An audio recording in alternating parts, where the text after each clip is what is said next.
Hello all and welcome to, well, it's almost morning time, so I'm just going to say 5 minutes till 12 a.m. beer review. Yeah, being a swing shift, graveyard shift worker, this is like 6 p.m. for me. Anyways, final beer of beer camp. So, and then it's back to the regular season, as it were. Kind of like beer camp is sort of like a Lent for a beer drinker like me, I suppose, or Advent maybe. Semi-religious holiday, and we're going to end up with a bang, end it on a big one, literally. So the one we are reviewing tonight is the dry hopped Barleywine style ale. This is with Avery Brewing Company. 9.4 ABV, so pretty damn big right there. Let's read the back, shall we? Colorado's Avery Brewing Company and Sierra Nevada both make American-style barley wine ales verging on the hop extreme. For this collaboration, dubbed Big Hog as an homage to the two beers that inspired it, we recreated both barley wine recipes and then blended the beers into a new hop-heavy creation. It features rich, bittersweet malt character with notes of caramel and toffee balanced against a massive wall of hop flavor and is bottle conditioned for longevity. So, Big Hog, obviously Bigfoot being the Sierra Nevada half of it. Don't know what Hog is referring to on the Avery side of it, because Avery doesn't distribute in Hawaii, along with many other distributors, and I just realized I don't have my bottle opener here. I've got to grab it real quickly here.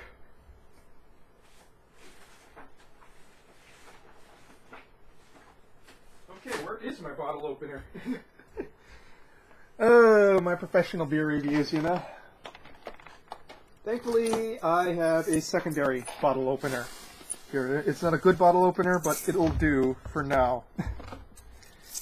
So, I've let this one warm up a little bit. So, barley wine should not be straight out of the refrigerator cold. Should be a bit warm. And, well, obviously I've had half of this beer before in the respect that I've had Bigfoot every year. Since 2013, I believe. So, let's open this up, shall we?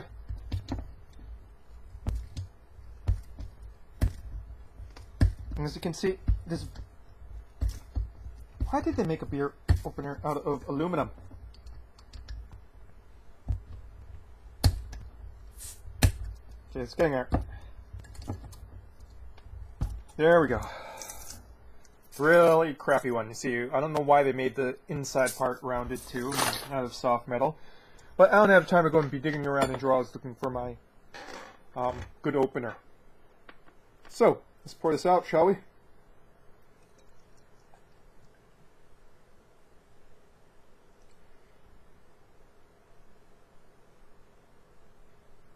Going to leave the very bottom here so we don't get yeast in there. Getting a lot better at those pours with the yeast. See almost nothing left there.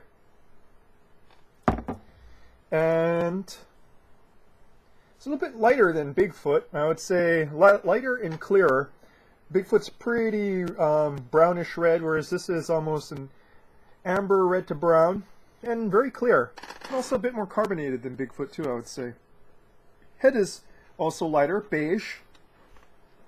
Still thick and foamy though.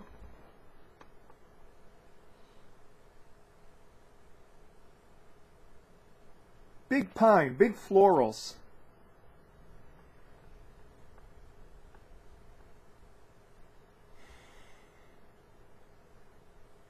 Hints of grassiness and a lot of sweet malts. Sweet bready malts. Oh, really almost like sweetbread.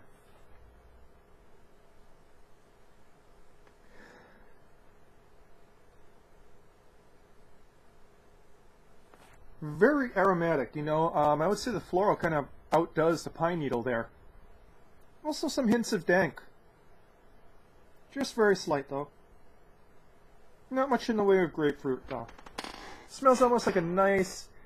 It smells like a breeze in a nice field of wildflowers with the pine trees in the distance blowing in your face. Let's go and be poetic about it.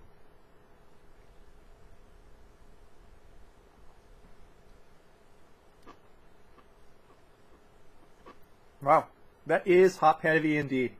Very resinous in the finish.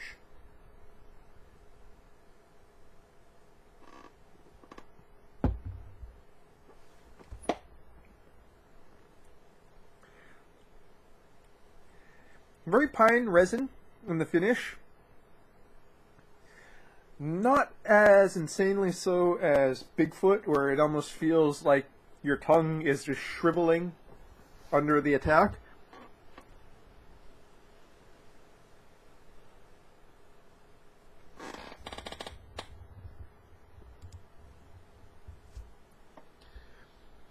In the front, sweet caramel malts.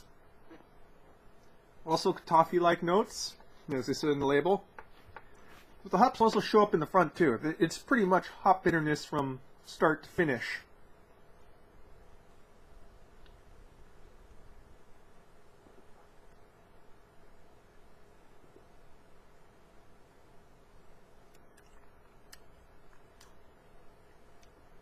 Some oaky, woody flavors too, in mid to finish.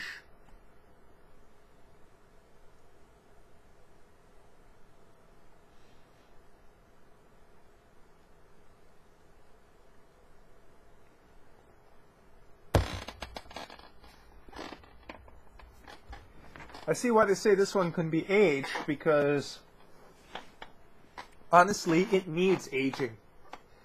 Alpha oils and hopping is just insanely intense right now. My tongue, it's not, like I said, it's not as intense as fresh Bigfoot, but my tongue is pretty much well scorched at this point. It's burned over with hop. It's burned over with lupulin and hop oils. And that's fairly sad, because it tastes like there's a really interesting kind of malt base underneath that hopping that's not really showing up because of the intensity of the hopping right now.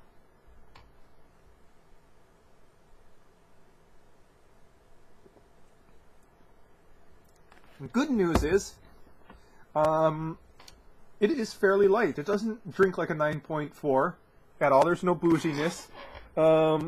It's actually not very chewy either. It doesn't feel oddly light, but it doesn't feel like in regards to malt or alcohol,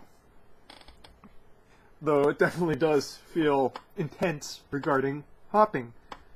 Pine resin all the way.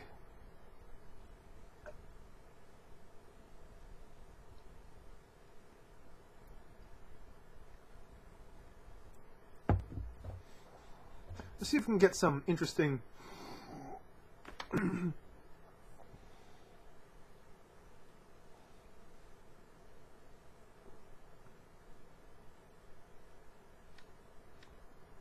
yeah, just caramel, toffee, slight woodiness in the effervescence. That's where it's kind of showing up, because other than this just plain sweetness, that tongue is like nuked over territory regarding hoppiness. Almost intensely so. For some reason, I guess because of the lightness of the body, even though initially it doesn't taste as intensely hoppy as Bigfoot, it's wearing on me a lot more. I'm only about halfway through and my tongue is like, no more, please, no more. So, last beer camp, probably not the best one to go and end it on. If I had to say what I would want to end it on, and having had all of them already, I probably would have gone for the English Strong Ale, the Vintage Ale, which was nicely complex in a lot of ways.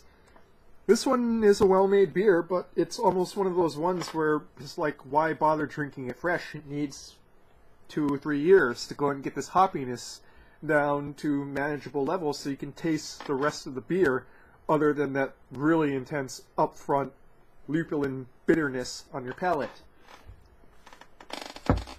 So, that's the final beer camp, and is back to a regular season of beer. We're going to be reviewing Lagunitas Sour Ale next, followed by some bourbon whiskey.